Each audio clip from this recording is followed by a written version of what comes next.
Well, greetings, everybody. This is the fourth episode of Trading Fours. And I was just thinking, it's actually a very appropriate title because I go out a lot to sit in um, in different, mostly jazz and mostly, jazz jam sessions and stuff. And it's always unpredictable. And last week, I went to one of my regular, I got about five places I go sit in. And this one was a great night, but there were about five different drummers there. And I knew one of them, but I didn't get to play with him. And there were a couple of others.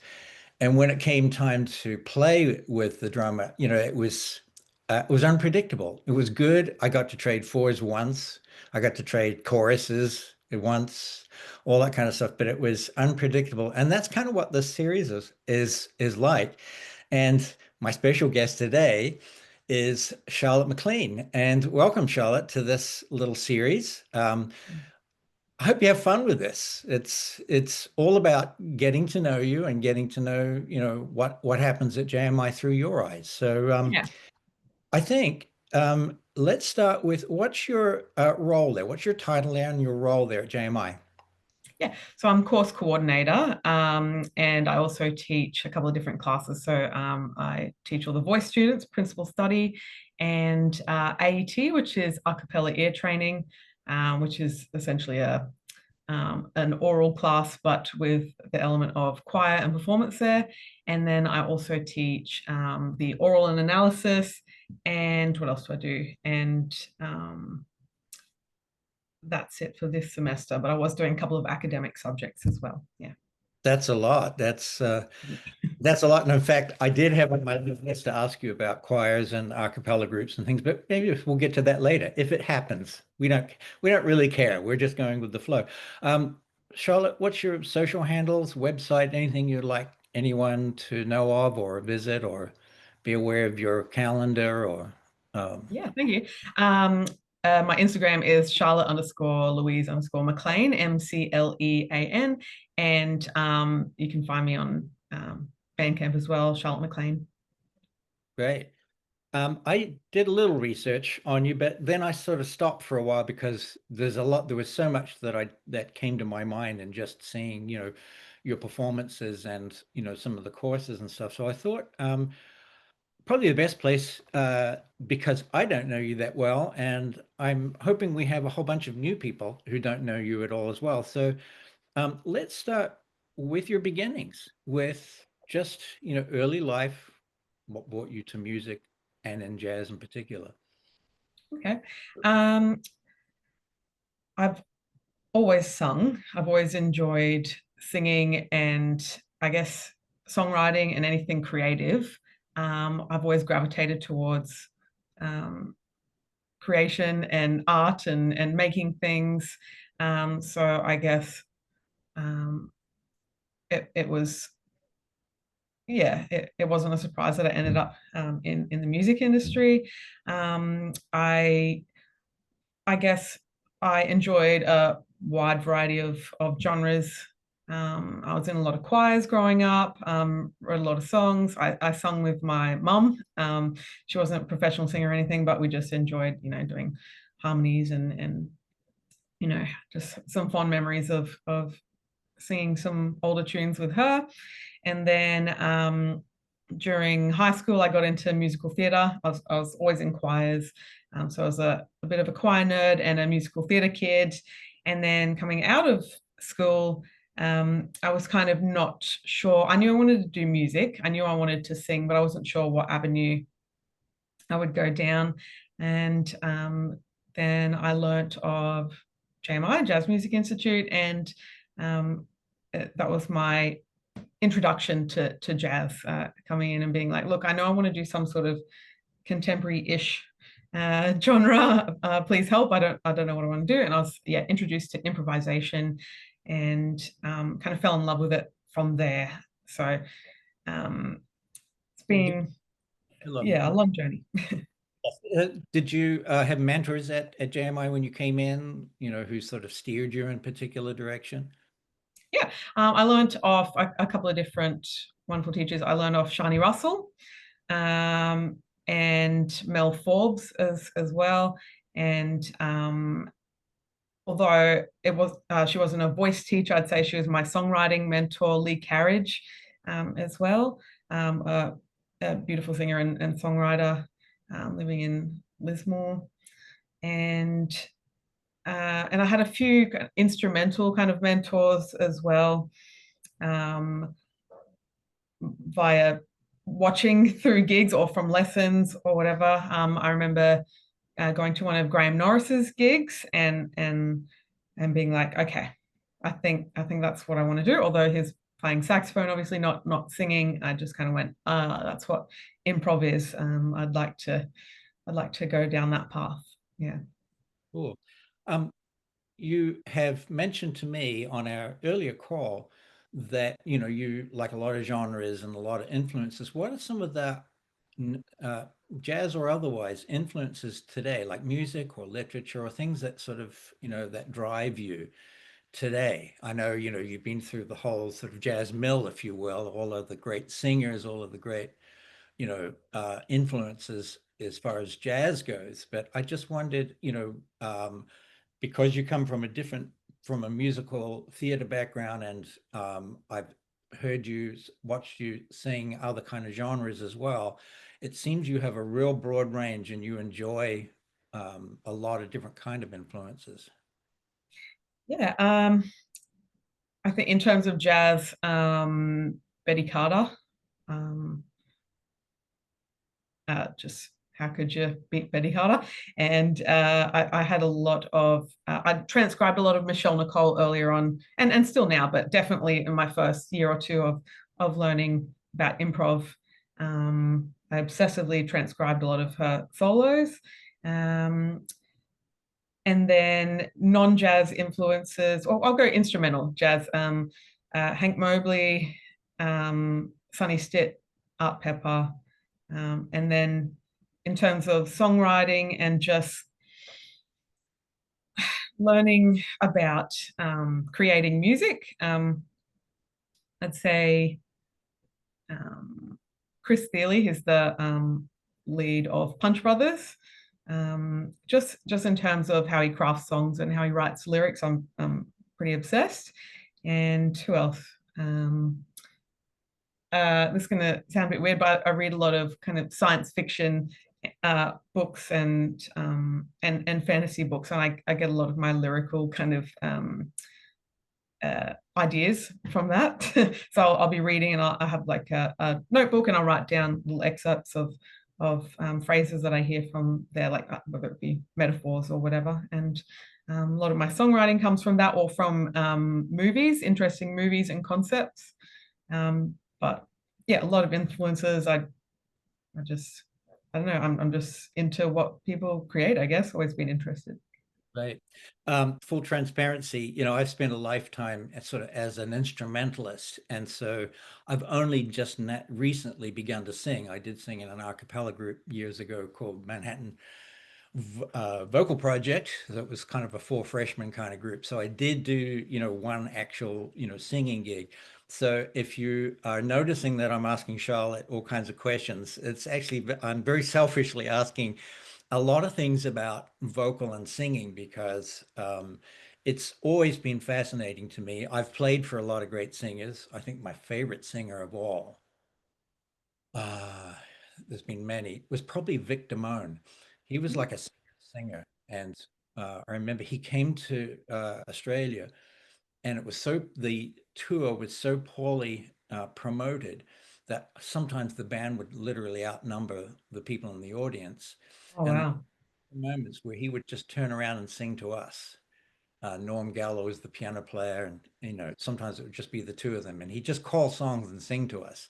But so I have this sort of warmth and admiration for vocalists, always have. And as an instrumentalist, I've always studied the vocal versions of standards, and it's important to me.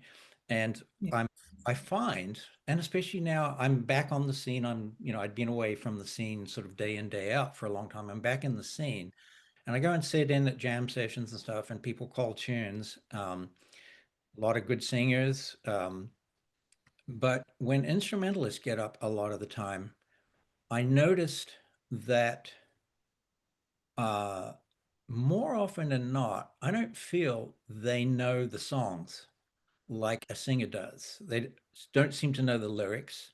They don't seem to know the original versions, the sheet music or classic versions of the songs. And that's something that I always do. I take bunches of different sort of versions of, especially standards when I'm learning jazz standards.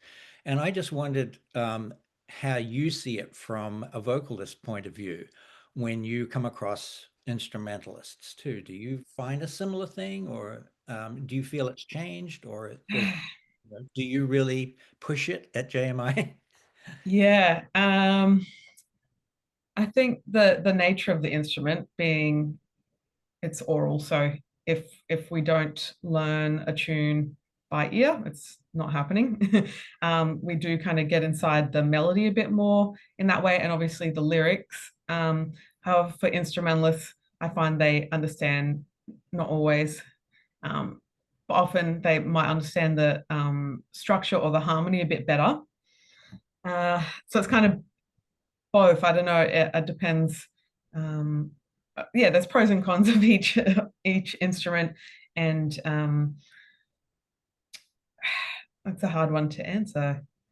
Yeah, also I depends on the remember, person. I do remember several years ago at Manhattan School, there was a move. I think it was Dick Oates, I think it had something to do with it, but he recorded an album of just songs, no improvisation.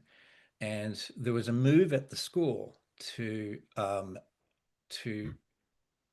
teach or to encourage students to really learn melodies in a whole different way.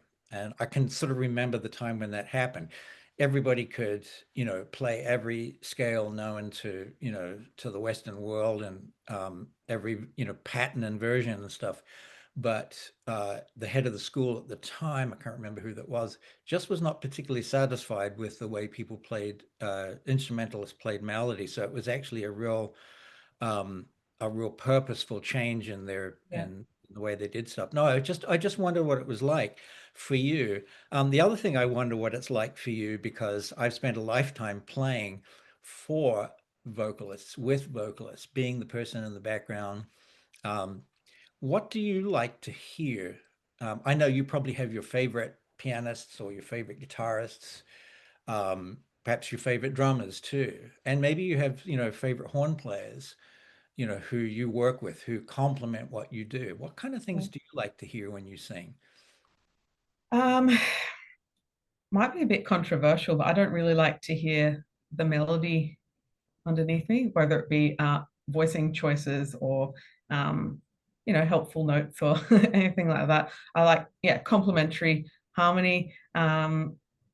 Whereas I find them if the melody's stated in another instrument, unless we've arranged it that way, it can kind of get in the way, either in terms of phrasing or rhythms or um, maybe even intonation if I want to be, let's call it creative with my intonation.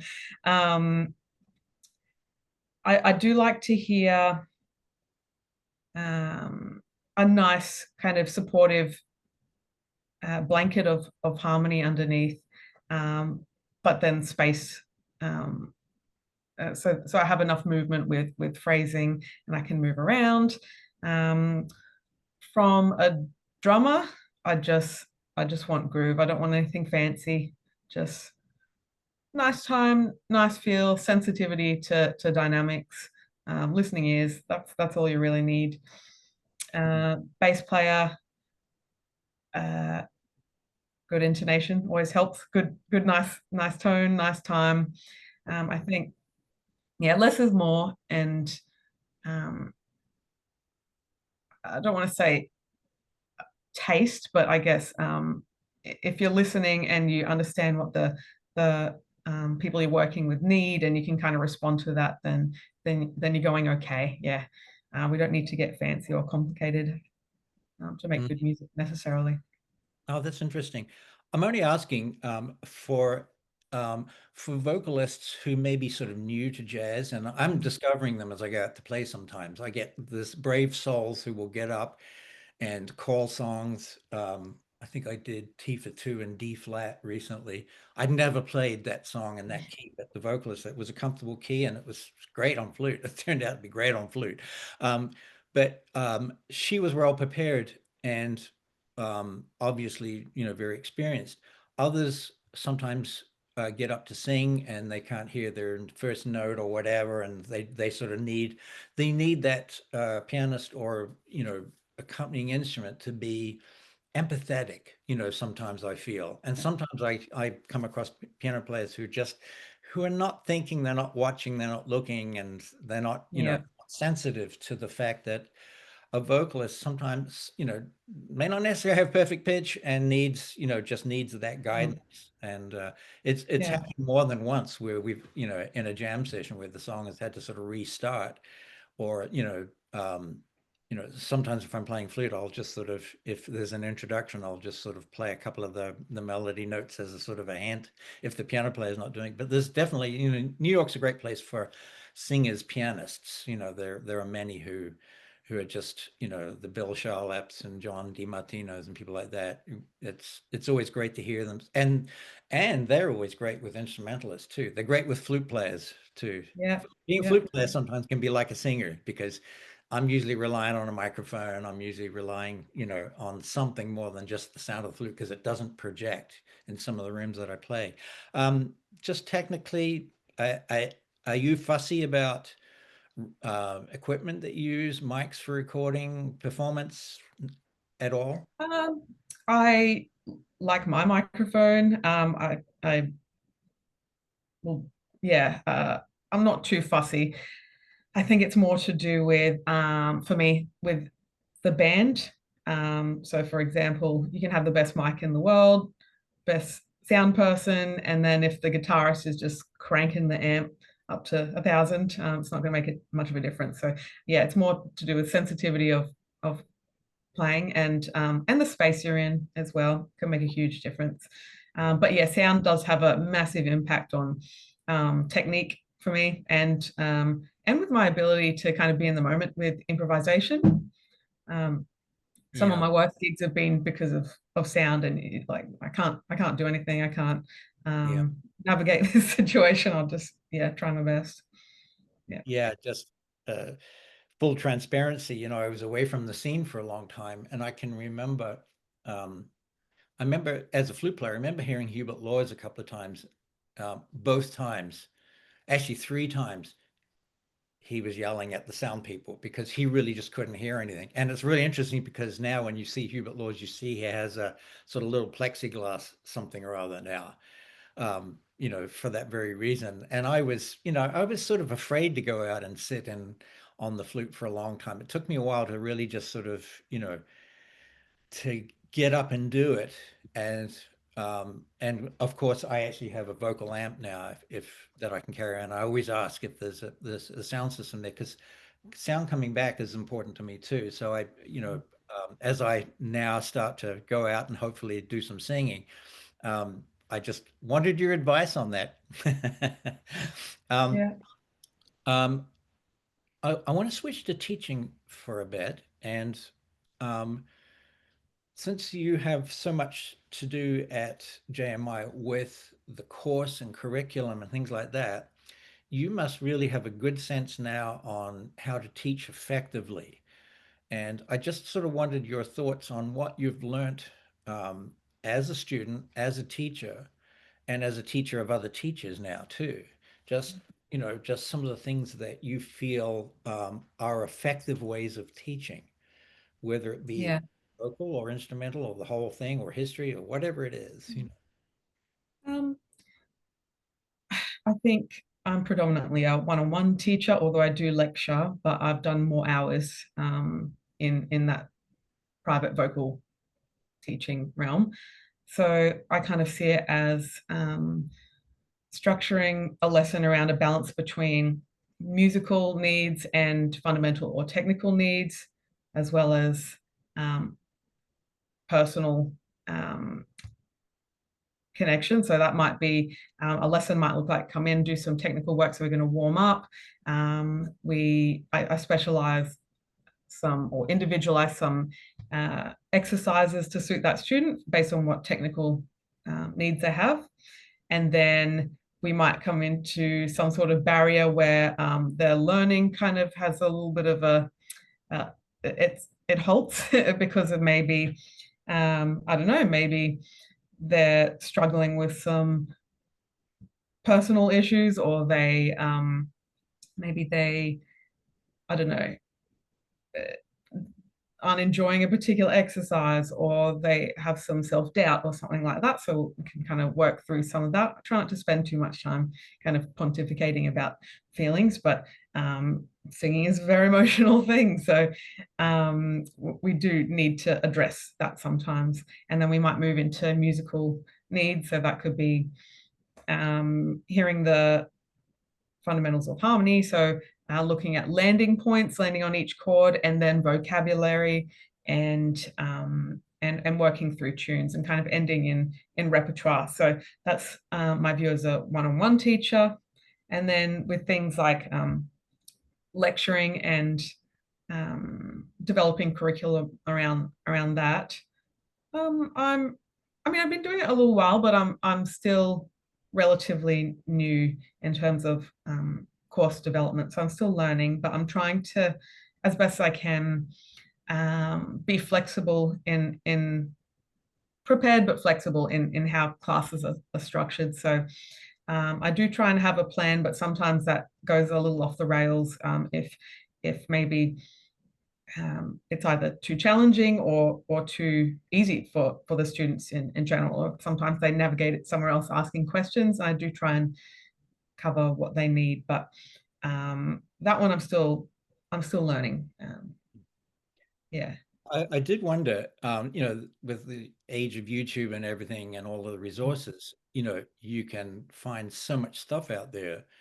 And I just wondered, it was just interesting to me because over my time, and even though I've embraced new technology and all that kind of stuff, there were certain methods, if you will. There were books in the beginning, courses, people I studied from, that I found useful, like Barry Harris. I did the Barry Harris workshops. I learned a lot of Charlie Bonacos stuff from Gary Dial. I always wanted to study from Charlie, but Charlie passed away before I had a chance to do it. But the fortunate thing was that he passed on all his stuff to Gary, who had at that point had been teaching it and learning it for 38 years. So I found certain systems to be very helpful. Years ago, I studied from Warren Marsh, years and years ago, 1981. And, each of these people had sort of a method and a system.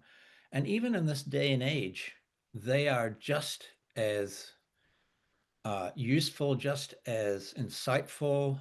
It's like they were way ahead of their time. And Barry kind of really codified a lot of the, because he played with some of the greats.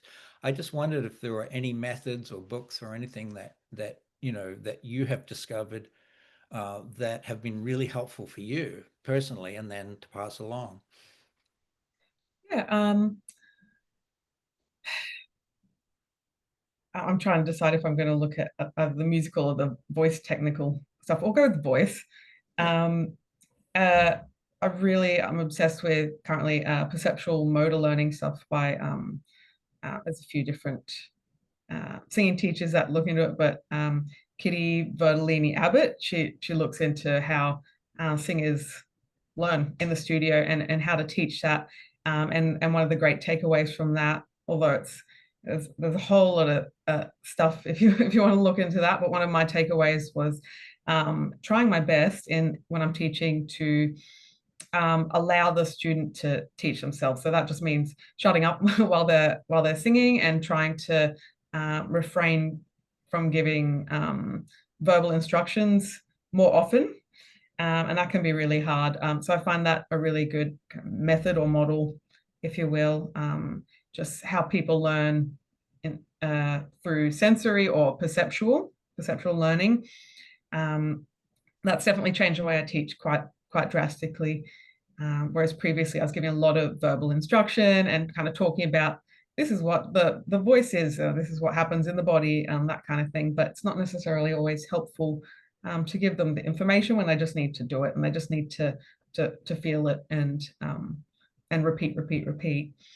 And then in terms of music, I think that's a good question, because I've kind of collated a bunch of stuff over the years from different models and methods. And I'm not sure where a lot of it's come from, but I would say teaching improv for me and teaching jazz is very oral centric. So we obviously, as a singer, we do a lot of singing, but also in oral classes, we sing most of the time. We're singing through chords and guide tones and thirds and sevenths and patterns and all that kind of thing. But I think that's a pretty common approach, and not necessarily one particular method or model.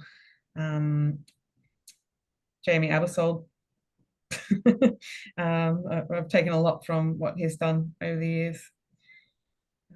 Yeah.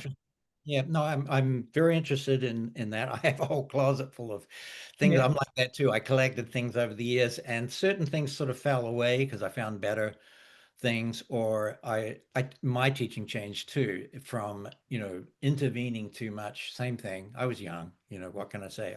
I sort of intervened too much, thought that certain things, because they'd helped me so much, would be helpful for somebody, and then realized that I was boring them, or I just knew they wouldn't, I would give them assignments and they'd come back having done something completely different. So, I'm sure you find that too. I Yeah. did wonder, just for people maybe, newer to jazz or newer to JMI, what would an audition for Charlotte at JMI, at a JMI program look like? What kind of advice or prep would you give somebody, who was interested in, coming to study with you, or, Yeah. just one of the programs there? That's a good question. So we do have a audition prep pack, which I think is a great little resource, and it takes potential students through kind of what they need to look at theoretically, how they might want to practice tunes, how they're going to attack the ear training portion of the audition. And so maybe we'll give them however long they need, really, a month or two to prepare for that. And then in practice, when we're in the audition room, they'll come in, they can have a few minutes to warm up, what have you, and we'll start with tunes. I find that it depends on the student. They can be quite nervous about the actual performance aspect, so we just kind of throw them in the deep end where they go. They'll sing or play 2 tunes, and the cool thing about JMI is that we all perform jazz here, all the lecturers and all the executive management. So they actually get to do the audition with a few of us. So Nick on bass, Paula on piano. Sometimes we'll rope in a student drummer as well. So they'll do 2 tunes that way. We'll want to hear a little bit of improvisation, but I mean, we're not monsters. We don't expect them to be, Coltrane on their audition. Yeah. And say that because Yeah. I visited in 2019. I know it's a long time ago, but I watched a lot of the procedures and some of the student ensembles and all this kind of stuff, and all the critique and all that kind of stuff. And I do want to say, to me, this is what makes JMI kind of unique. It's it's not an intimidating place to me. I felt that, well, it wasn't then. It's encouraged, everybody was encouraged to sort of, be themselves and to, just be wherever you are. And I really enjoyed that. And like people were creative, even if they didn't know a lot of stuff yet, first years, first few months, whatever. As I watched everybody, I just felt like everybody had a friendly place to come and learn. To Yeah. me, that's what made JMI unique. I guess you must have felt that way too. Absolutely. Look, it sounds corny, but our motto is it's a world where everyone can play jazz. So I, I really do think that, though, that anyone can learn how to do it if they want to, if they want to enough, and they want to, if they're interested in it, if they want to delve into it, if they want to devote their time and their space to it, they absolutely can. So we're not so much seeing it from a talent-based view, I guess. It's more work ethic, and that they want to participate. So when I'm watching an audition, I'm not, I'm not transcribing as they go. I'm not making notes of the melodic choices. I don't care. I just want to know that they give it a good crack, and that they enjoy the music, and that they really love the music. So I think that's an important part of our culture here. Do you love the music? Good, cool. You'll fit in. And I think a lot of people, including myself, kind of odd ducks, if you will, kind of found our place here, and found our people that love the same thing and have similar characteristics, if you will. I like that the best about the school when I was there, because I've been around, I went to the Sydney Conservatorium. It was pretty much that way too, I guess, when I was there. I went to Manhattan School. That felt like a race. That felt like a selection process, and I think it just got more and more. I was in the same year as Chris Potter and Joel Fromm, and I was yet another saxophone player. But I made it in because whatever, they must have heard something in there. I actually remember I played Good Morning Heartache as one of my pieces, and something else, and a Billy Strayhorn tune. And I remember because it was Gary Dial, and Gary said, nobody ever plays that song, So I think that maybe that got me in, who knows? But Yeah. I'd been doing a lot of playing by then anyway, too. I was a professional. So, it just it I kind of went there just to sort of, cap my education, if you will. But I always craved something like a JMI when I was younger. That just it wasn't available to me. And then, with Greg and eventually JMI, there were Jamie Abersolds, and there was, enough people to help me out. But I just found that sort of warmth and sort of community at JMI. So Yeah. kudos to all of you for, for making that, a good place for those who really want to learn, and at any level, it doesn't matter. And I'm finding that too when I go out to sit in. I'm trying to be that kind of person too.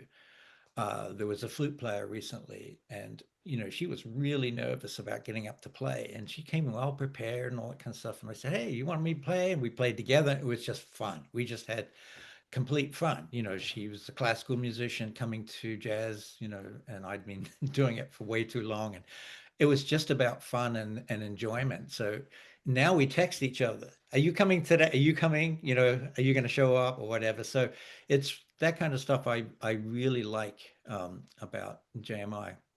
Yeah. Just switching gears for a minute, through the eyes of Charlotte McLean, what is the state of music education like where you are these days? Um, Big question, I know. yeah, it is. Well, admittedly, I'm in the JMI world, so that's kind of what I get to see day in, day out. I'm lucky with that. But I think education's directly reflecting culture at the moment. And I don't want to seem cynical, but in Australia, it can be somewhat sports centric and maybe not necessarily art centric. Um, uh, I don't want, yeah, I don't want to sound bitter or anything about that, but I really do wish that more people were as obsessed with music and art as the people here. So that can sometimes reflect maybe, I don't know, government funding, or how much time and effort is put into the education system in the arts. Um, However, I think the music scene and the people in it, just you're not going to do music if you don't love it. So we're lucky in that we may have a small amount of people driving the force behind education in arts, but it's a passionate and a devoted people. So Mm, mm. yeah, I, I do love academia and education, but sometimes it can get in the way of music making as well. So that can creep into education. Yeah, like I said before, we don't need to pontificate all the time. Sometimes we just need to play music, to enjoy it and to learn that way. But yeah, we're lucky in that we have some really devoted, awesome musicians in the industry, but also I wish the culture was more into it. Mm. I only asked the question because it's getting kind of dire here, but it was Mm. for a while. My kids were raised, in New York City and went to inner city public schools, and there was no music. I was one of the volunteer parents going in there teaching after school piano because there was like nothing at all for them. And it was, and that was middle school, and then high school, there was absolutely nothing. There was sort of student-led ensembles, if anything, and there was nothing, it's Yeah, basically all of that funding had been cut by then, and now it's sort of, you know, um, I'm talking about New York City, where you'd think it would be thriving, and there were certainly some schools, but they were mostly private. In terms of public education, there was very little. Um, so the Australian music scene must have changed over time a bit for you.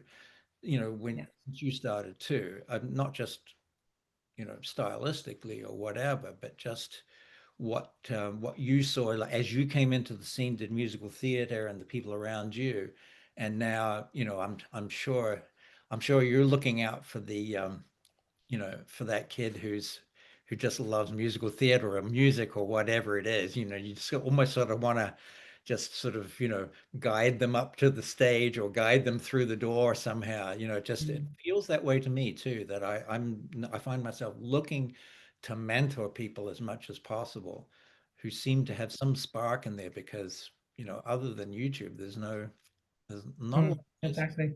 find Yeah, real education. I think I don't sound old and cranky, but TikTok has a lot to answer for. Yeah, it's changed the culture a lot. Um, so you'll have younger students come in, and that's what they've been exposed to: TikTok music, and that kind of immediate, no practice, get immediate gratification kind of mindset. Uh, but then you'll have students that come in, and again, it's not talent based for me. I don't even like that word. It's more to do with that spark of wanting to learn, and I do feel those students kind of energize me, the ones that come in and they have lots of questions and they're just really into it, and they want to know about the music, the history of music, where the sounds come from, what's involved in singing, all that kind of stuff. So yeah, I do enjoy mentoring those kinds of students. Are you And Are you seeing like a younger generation, maybe even younger than my kids are 24, so maybe even just the next generation back from them, just interested in like real music, or real work on music and the history of music, whether it's yeah, classical, jazz, whatever. I know my kids were sort of unusual, maybe because we always had jazz on in the background or classical, but they sort of gravitated towards that without ever wanting to be musicians. But my daughter was a dancer, ballet. She did lots of ballet, so there was classical, and there was actually a Russian pianist in the room. And when she did, Horton, she had African drummers in the room, uh, and she had her Ella Fitzgerald records here, and her Nat Cole records are right here, and she has a record player. That seems to be, I don't know, it feels like it's somehow returning a bit, in general, culturally. We're here yeah, in. I hope so. I think, well, I think creative people are unicorns. Where there's it's rarer than we might think, like really creative people. So it's the same kind of percentage of students, I guess, as always, that are going to be interested in it because that's how their brain works, that's how they function, that's what they need in life. So I'm not pessimistic that I think there'll always be people that want to have that profound sense of learning, bettering their craft, and experiencing whatever music is. Um, but I'm hoping that yeah, the culture is shifting again because people are just kind of sick of TikTok, and you kind of I don't know about you, but I've noticed even with I don't know, something like movies, the quality kind of got worse. Yeah, movies are getting worse, let's be honest. Well, Um, that's why we're very niche in our house. We're very niche, as to what we watch, and because yeah, exactly. live theater down the road. I mean, we're incredibly lucky. We've got, it's New York, and we feel that's why I probably will never leave because you could, Mm. maybe sometimes it gets to me, but then there's some new play or some, or musical too, or another club or another, musician. Um, but it's I don't know. It's in my other world, that the TV world that I live in too. Everything AI is just sort of like driving everything, Mm. absolutely Yeah, everything. I see so much fake, yeah, and I also see, creators of, say, animated shows or animated TV shows and stuff. Yes, they're using AI, kind of like musicians did in sort of the 80s when they started to use more digital tools and stuff like that. But I can see some are still dedicated to like actual artists who hand draw their yeah, characters and all that kind of stuff, and yeah, they're trying. I see people trying to do it, but in that world. But then obviously there's just so much sort of fakery out there anymore. And I think, from what I can see, people are just getting tired of that really yeah, quickly. exactly. Yeah, so I have trust in people that uh yeah, they're going to get tired of it and they're going to want to start to create. Surely we're not going to lose art and Yeah, what makes us human, hopefully, because of AI. yeah. Yeah, And we want people to sing in tune. We don't want to use autocorrect. We mm, want everyone to sort of be able to hear, the exact note or whatever it is. yeah. Anyway, we're trying. We're Same trying our best. with me on flute, and flute students I have too, is, intonation and all that kind of stuff. So Charlotte, what do you um oh, and there is another question that I wanted to ask beforehand. From your perspective there in Australia, do you still see US, to me, sort of always felt like a sort of a dominant influence for so many years. I mean, that's why I ended up here. I wanted to play jazz, I wanted to play soul and R&B and all that kind of stuff. And I felt like I was kind of coming to the source. But generally, what I'm seeing is doesn't seem to be the dominant influence so much anymore. Maybe for all the traditional stuff, but so much else in the world now is Yeah, making itself known. I think stylistically, like this is just my point of view from seeing what students are listening to, what they're into. It's a definite mix in terms of style. So if we take singers, for example, we've got the Benny Benacks and the Katie Georges and the Veronica Swifts. My students are really into those singers, but also um, uh, a lot of European singers are starting to make their mark on styles like Ellen Anderson, um, and then also Australian singers. We try and encourage students to listen to a broad variety and also to get into the Australian artists so that they know what's here. Um, but I'd say it's a bit of a mixed bag at the moment, and each student gravitates towards something very different, I think. Hmm. Yeah, you must find they must bring new people to you sometimes too, and Yeah, yeah, they do. Yep. I always love that. I always love when somebody brings me somebody completely unknown. In fact, it's interesting because I've been checking out JMI live. I do occasionally sort of just tune in because it just happens to be, if I get up at 6 o'clock in the morning, that's usually when JMI live starts. And so I've been seeing a lot of new names and people I've never heard before, and it's really gratifying. And you think, oh yeah, there is another whole generation in Australia coming through, Yeah. and not all playing bebop. They're all, well, maybe they're a little here and there, but they're playing and singing and and songwriting, their own stuff, and it's very heartening. Um, Yeah. what are you currently working on musically? Uh, okay, I'm not gonna lie to you, Brent. It is ballads. I've just been writing a lot of ballads. That's good. I'd love to do that as a next project. It's kind of, I don't even know what you'd call it. It's jazz influenced, but um, just slow. pretty songs with as much meaning as I could possibly pack into them. I'd love to do maybe guitar vocal duo or guitar voice bass trio, something like that. Just really sparse, really pretty melodies and that kind of thing. So that's my next goal, but I haven't quite clarified it in my own thoughts yet. Yeah. But slow songs. It's okay. It'll come to you. Mhm. Okay, here's so what are you working on non-musically? What kind of other things are influencing you other than music that maybe do Okay. music but are not, of music origin? Okay. Does it need to be creative? Can it be, I, you know? probably, but it doesn't have to be. It's just anything that Hmm. just like that, it, I'm not, suggesting, well, I go out and play golf or whatever. Because I don't play golf. It's like whatever it is, just Yeah. your, maybe your getaway from music too. Yeah.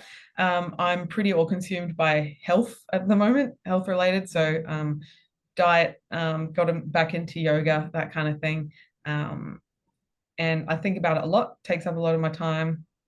Um, I just want to feel good because it has a big impact on practice. So I've noticed maybe 3 months or so ago, I went off sugar and it's changed my practice completely.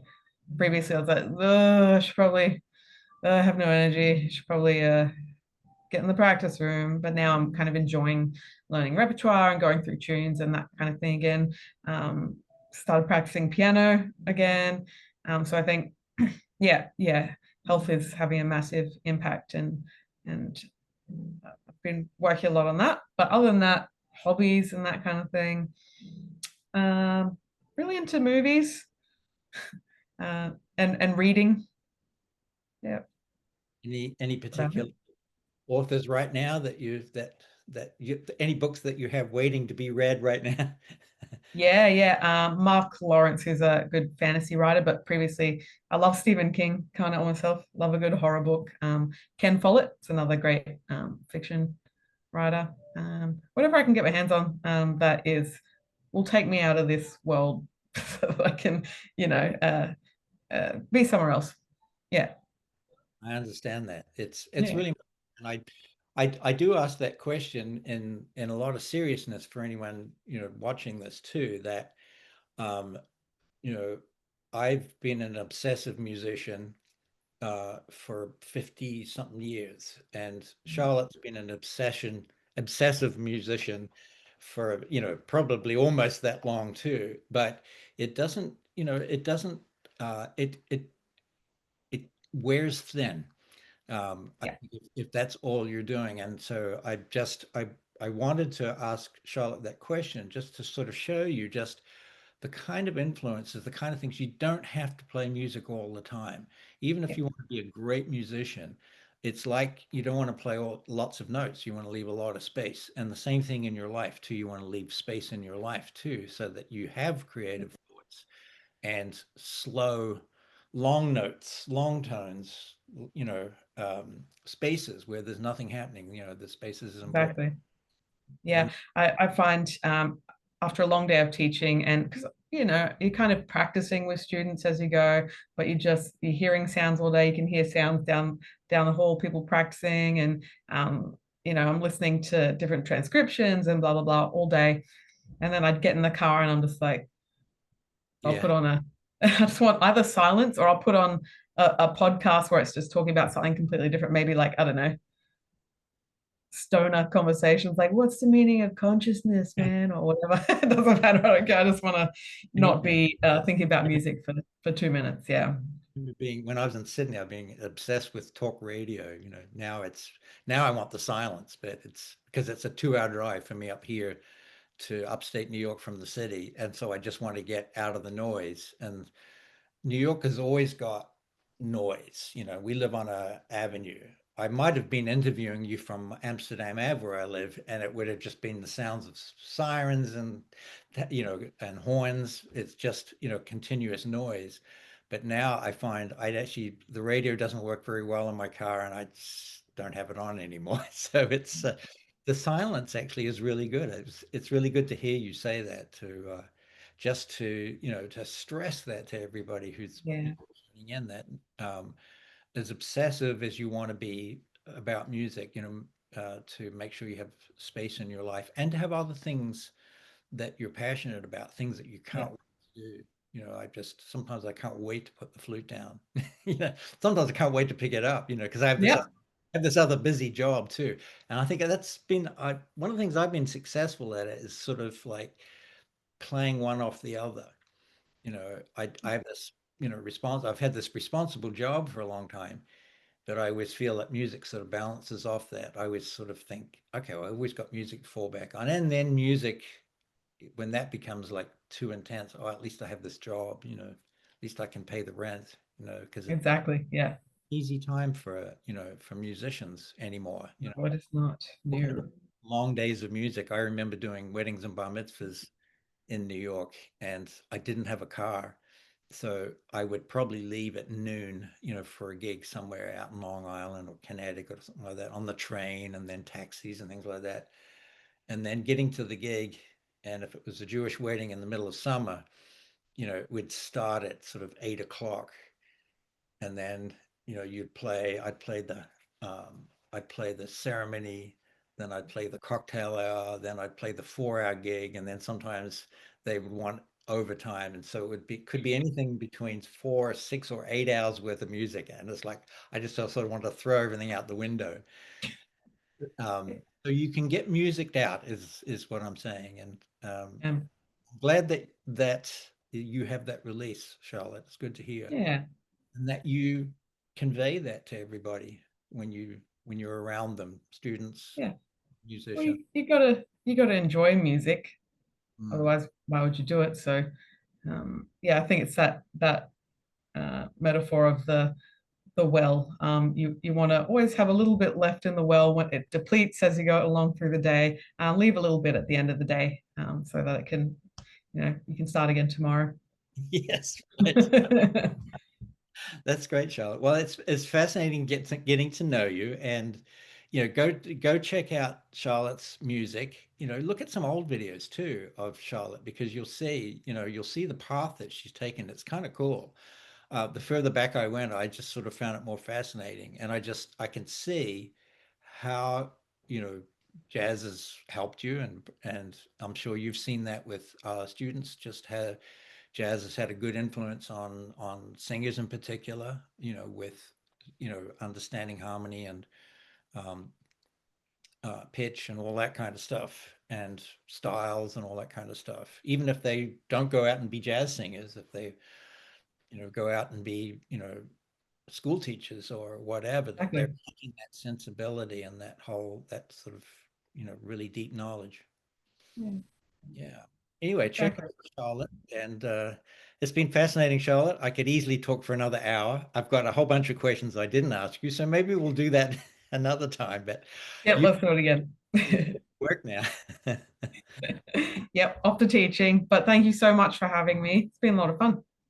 It was a lot of fun, Charlotte, and look forward to seeing your duets, trios, your next project, ballads, hearing them, seeing you get immersed in in the lyrics and the slowness. Yeah, slow it down a bit, I Yeah. think. Thank you so much. Thanks, Charlotte. Thanks a lot. See you next time. Cheers. Hey, Bye. bye bye.